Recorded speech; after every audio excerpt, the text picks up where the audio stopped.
What is up, guys? Nick here, helping you to master your technology, and today we're going to talk about the iPhone 16 Pro Max versus the Galaxy S24 Ultra, which to buy. Now, I covered these in a speed test initially. I'm still waiting on One UI 7 to run it back because I want to run it back with the latest software, but right now it's still not on board, and I'm not going to be running on beta. I want it to be official. Also, the Samsung Galaxy S24 Ultra is now a lot older than the iPhone 16 Pro Max. Of course, the S25 Ultra will be the next hitter from Samsung, the big hitter. But this phone is still very competitive, and now a lot of times there's more discounts. So at the price point spectrum, we are going to definitely say that the Samsung is more than likely going to be had for cheaper right now. Even though at retail they do look about the same, you're always going to pay the full mostly on the iPhone unless you take advantage of like a trade-in discount, then you won't. But usually the Samsung is a little bit cheaper at this point for sure. So that's how I feel about the prices about them, and that's kind of the same thing as every year. The first area I want to talk about is design and which one to buy. Well, this one is pretty simple. If you like a more ergonomic phone to hold in terms of you just like the way it curved feels, like it just kind of feels more natural in the hand, I do think it's the iPhone here. But I do like the Samsung if you're a heavy user because it has a very boxy, large screen. And if you're using the S Pen and the stylo within the body, I would buy this one for that massive screen experience. Even though the iPhone does have thinner bezels, it does have a slightly larger display. The Samsung takes a better advantage of it, and its boxy shape kind of gives me the illusion that it just looks bigger. I don't know what it is. Even if it has a slightly thicker bezel, the shape of it just feels huge. And the iPhone is huge as well, but it's more of a bezel thing. Whereas the Samsung, you could see, if you put it next to it, it's still slightly taller. So this just overall shape feels bigger. But design-wise, I will say that the Samsung definitely is not my choice between these two from the pure squared rectangle look. I do think Samsung is going to curve those corners, and that's going to make this a much more appealing looking phone for the S25 Ultra. But I would probably pick the iPhone, honestly, for just kind of the shape and design. I just think it feels nicer and kind of looks a little bit nicer at the corners. That's the main difference right there. And of course, I do have to say, I do think the bezels do look nicer as well. I hope they thin out these bezels even more, because now, even though I thought these were incredibly thin already, now when I see this, they don't look as thin anymore. I'll have to take a look at the S24 Plus to give it closer to that of the iPhone 16 Pro Max. When it comes to the bodies and the durability of these products right here, they feel pretty similar. They both have like the same textured glass back. They both have titanium edges and titanium, rails on both sides. So the overall outer shell of the phone is titanium on both. You'll see they both have USB-Cs, and we do have S Pen over here, SIM card tray. They just generally feel basically like the same type of product in terms of material choices. So not very different. IP68 on both. I'm pretty confident both of these are pretty dang sturdy. So I wouldn't make my choice just based on the overall durability. Both of them are strong. The iPhone definitely, I found, has maybe like less of a chance of hitting the corner because it doesn't have a sharp corner. So this will definitely hit the corner. You might scuff the corner if you drop this. But the iPhone also can, especially on this desert titanium, I'm sure this titanium can get nicked up and scuffed up if you do hit cement. So same with the Samsung, probably not as much with natural titanium, but it's really going to come down to color choices, which one scuffs up more and things of that sort. But either way, I think I wouldn't buy either on that premise. You're going to be fine. You're going to have one of the more durable phones either way you go here. When it comes to the display, which to buy, this is a very tight call here because there's pros and cons to both. I do have to say Samsung has a much better display for anti-reflection. It's just night and day. If you don't like glare on your phone, the Samsung is absolutely crushing this iPhone 16 day to day. I also have an anti-glare screen protector, but it's kind of like that even without that screen protector on there. This one definitely has more glare. I have a little bit more glare now with my screen protector, but even without this, their glare is just so much better on the Samsung phone. So that's just an underrated thing going on with the current S24 line that nobody really cares to give a big talk about, but I think it's huge. However, the iPhone does strike back in another area, and it's going to be the 6.9. We're going to a 6.9 inch display now. And so it definitely feels like a little bit of a wider panel, which I always like. I always like a little bit of a wider panel because it gives more of a spacious feel to it. So when you're reading something, it just feels more immersive, more of a spacious feel. And it's not that the Samsung Galaxy S24 Ultra doesn't have an amazing display as well. It does. But the bezels are just more noticeable now compared to the other phone. And it doesn't feel not spacious. It definitely feels very spacious, but there's just slight more width kind of feeling on the iPhone now. The S24 Plus also has this same feel with these super ultra thin bezels. And I just expect Samsung to kind of just stretch them out just a little bit. But overall, the differences are not massive. Like, it just feels like this is a taller phone and this feels like a wider phone. But the Samsung is still pretty wide as well. So that's something to note about both. I also think Samsung, because of, I think, the anti-reflective properties, has made the display a little bit closer to a natural color reproduction. And a lot of people complained about Samsung's fake colors being too vivid before in the past. And now they went very natural, and I think it kind of irritated a few people who did love those ultra saturated vivid colors, because the Samsung panel on the S24 Ultra, to me, never looked quite as vibrant as the Galaxy Z Fold 6 or the S23 Ultra, S22 Ultras that became before it. So definitely it was an adjustment period even for me. But the iPhone, still not an overly saturated display either. Just kind of looks a little bit more colorful, I would say, on default settings. But you can get it pretty close with Vivid here on the S24 Ultra. And I do still like how the S24 Ultra has more display settings here, like screen resolutions you could change to save battery life, adaptive color tones. There's just seems like a little bit more display functionality to play around with here. At the end of the day, these are two of the best displays on the market today.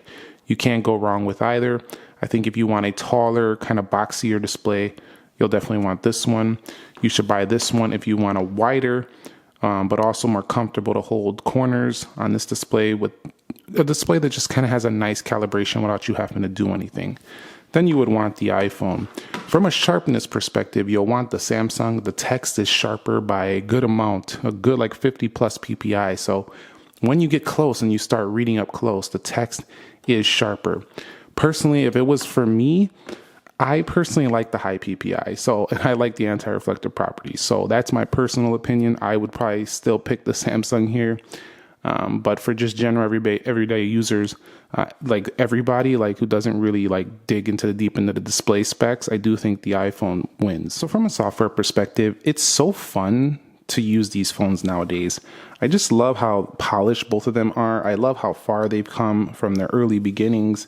And Samsung definitely has a lot of fun features to use. Apple does as well, but if you've been using iPhone for a long time, it's going to seem like there's not. But if you haven't had an action button, you have that now. You also do have new features in iOS 18, including the new customizations, which are fun to use, the ability to put apps wherever you want. So this is the more fun iOS version I've ever seen. It just has a little bit more to play around with, although it's still within Apple's walled garden. So you're still kind of restricted to whatever they provided for you. So that's kind of how I feel about the software. It still retains that simple feel though.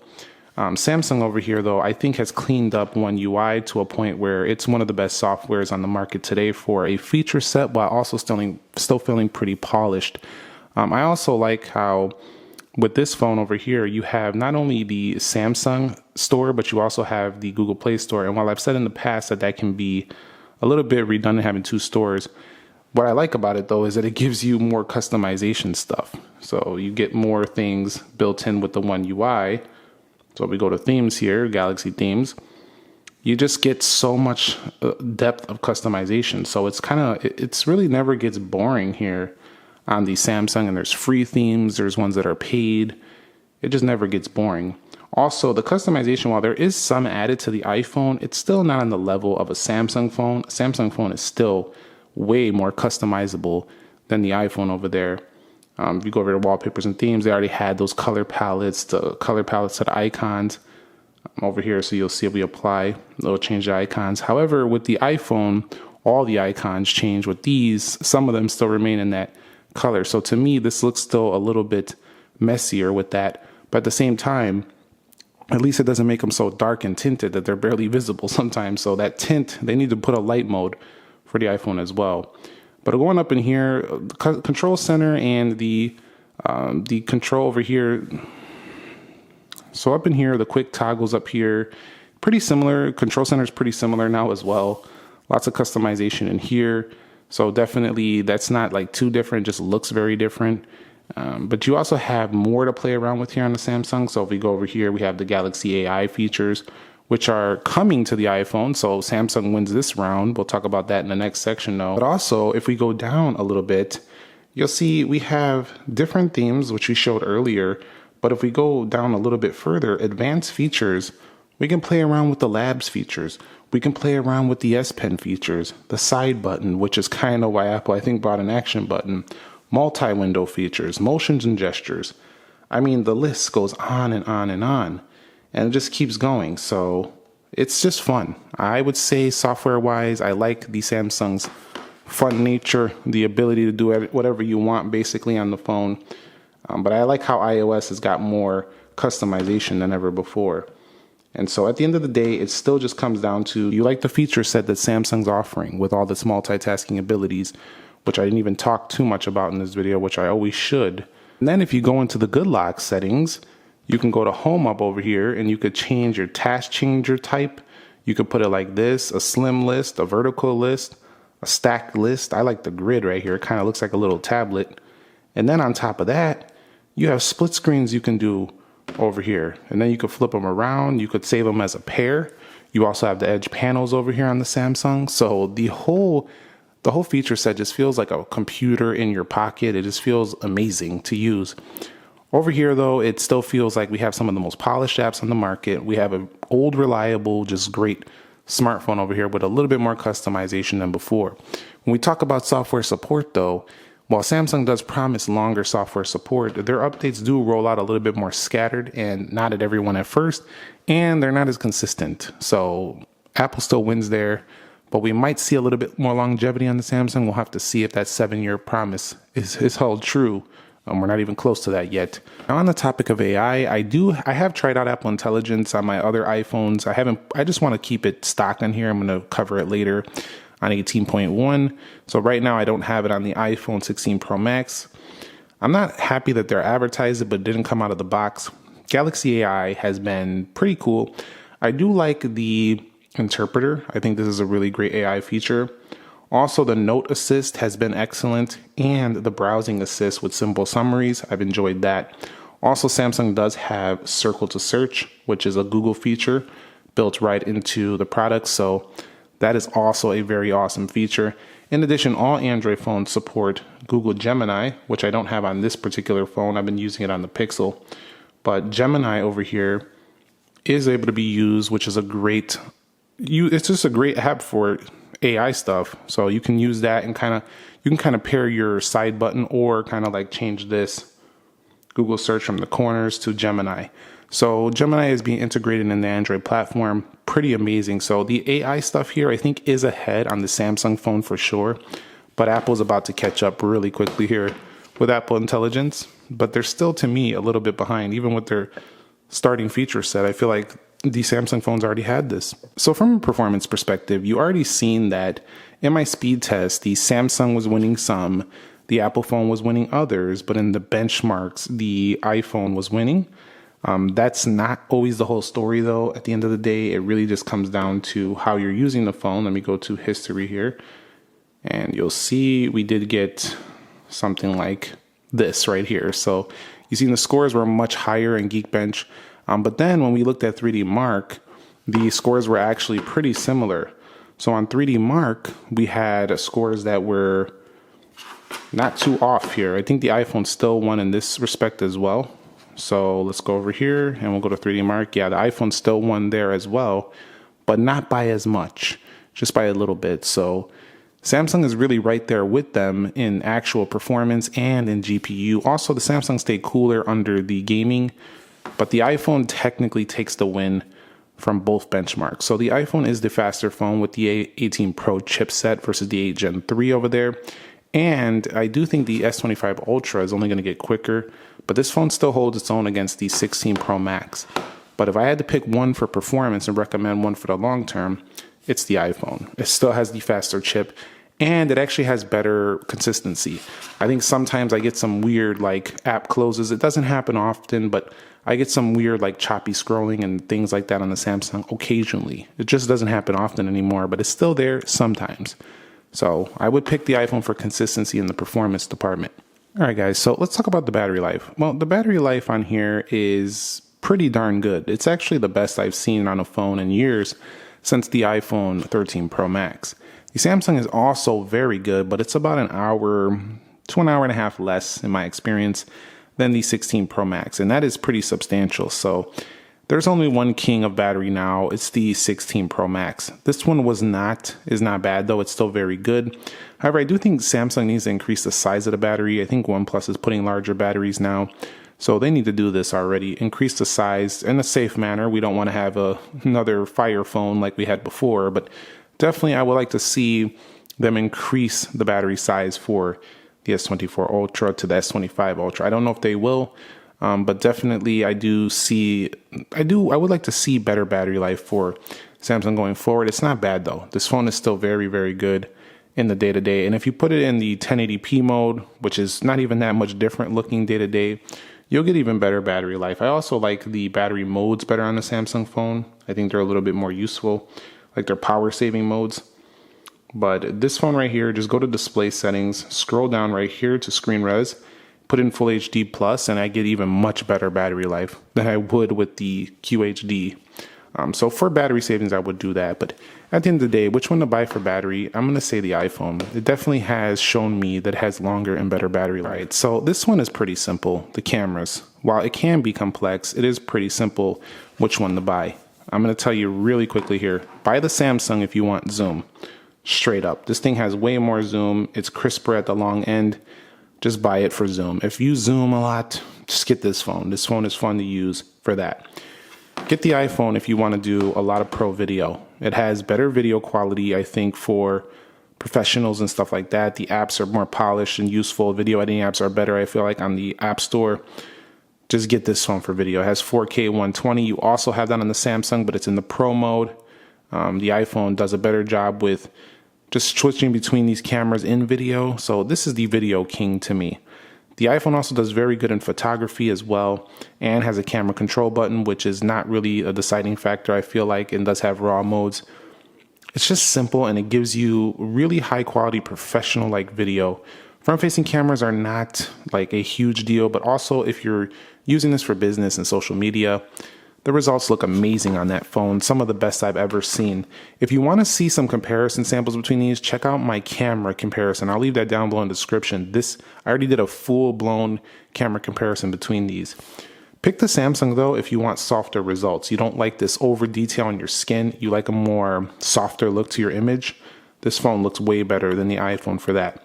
Also, if you want to play around with more features, you want more granular control over your phone, get this one as well, because it has pro video modes and pro camera modes right in the camera. You don't need all these silly apps with ads built in and these subscription plans like a camera app that charges you a yearly fee. It's all built right into the phone right here. And there's more fun modes like food modes, dual record modes. So if you want to have more fun with your camera, you want a more versatile setup, I still prefer recommending the Samsung. So that's just how it goes here between these two. And then on the front, you're going to get those a little bit softer results as well. But this phone might not outshine this iPhone in social media apps, so do keep that in mind. But it still does pretty good. It just might not beat that one over there. Also, the iPhone has one major advantage over the Samsung. It has the audio mix feature, which allows you to kind of like with processing, get the audio out of like windy or noisy backgrounds. That is huge. It's a 4 mic array. However, the funny thing I noticed was when I was doing a test with the video, the actual mic that was producing audio on the Samsung was super loud. So this thing just sounded amazing compared to the iPhone in terms of the actual loudness of the speaker. So they both have really good strengths. But if I had to pick one, which one would I pick? For what I do video a lot. I'm probably going to pick the iPhone, and for putting out stuff on social media. But if it was just like for my personal use and I wasn't doing like YouTube videos and stuff, I would pick the Samsung because I think it's just more fun personally to use. Either way though, when I switched to this phone and I switched to this phone, I don't feel like anything like I don't have a great camera. I feel like I have the most amazing camera in my pocket, either way, whichever one I'm using. And a lot of times I'm using these simultaneously. I use two phones at the same time. So that's how I feel when I'm using them. So when it comes to the audio performance, it was pretty close, but the Samsung took the win. It was a little bit louder, only when I enabled the Dolby Atmos mode though. On this phone, you have to go up in here. You have to scroll over here where it says Dolby Atmos. If this is off, the iPhone was louder, but if this was on, this phone was louder than the iPhone. You might be saying, well, I don't care if it's louder. Which one sounded better? The Samsung had more modes, and you could potentially have it sound a little better as well. But the iPhone is very, very good at the highs. When you have it on full blast, it sounds very rich. So I really like the iPhone at the high levels.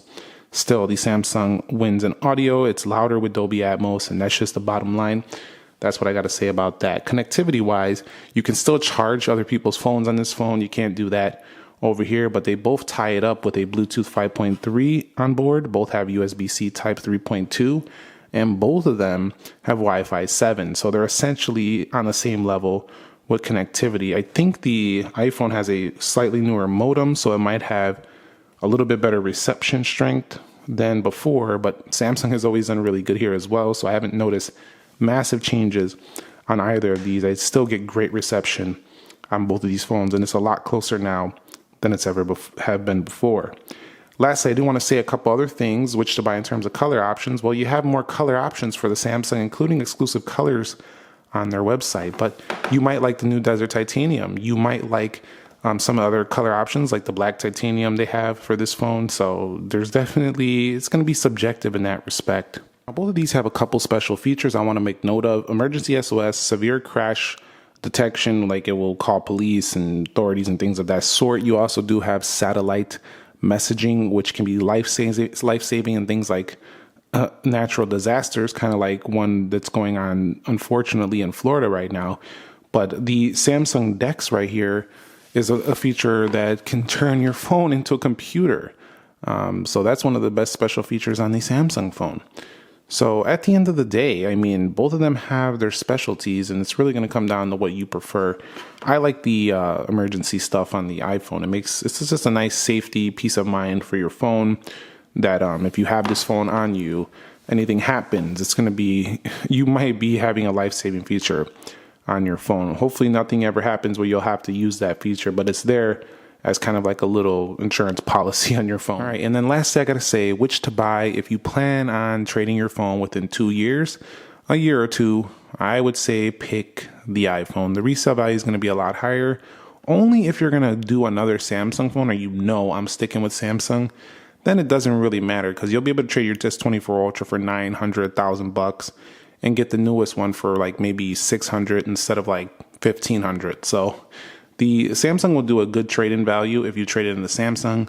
Other than that, though, I think you're going to really win out with the resale value of the iPhone. But of course, you have to take care of it with a case, screen protector, make sure it's in great condition. Maybe keep the box if you want the ultimate resale value. But the iPhone definitely holds its value better because it's more sought after. It's more of a, the branding is just a little bit more up there when it comes to charging more for it on the iPhone over here. So in conclusion, once again, we have that 6 month later seesaw effect where one is better and then the other's not. And then these, like, they trade every 6 months. It's like, here comes the S24, it's better. Here comes the S25, it's better. Here comes iPhone 16, it's better. Here comes iPhone 17, it's better. And once again, I think Apple has bumped ahead back in the lead because they now have longer battery life. They now have faster performance in both CPU and GPU. In addition to that, they have like really great video cameras, which can't really be touched by most phones out there. So I think Samsung has now been pushed a little bit behind. So I think now Samsung has been pushed a little bit behind in terms of the, like this comparison here. But it's when I say that, I'm only talking about like on the spec sheet, like some of the things that it actually does better. It doesn't mean that this is still a better phone for you. I mean, it can't even do this, a landscape mode. This phone over here can't do split screen. It doesn't have as much features as the Samsung phone. So this is still going to be a better choice to buy for people that want all the Samsung based features.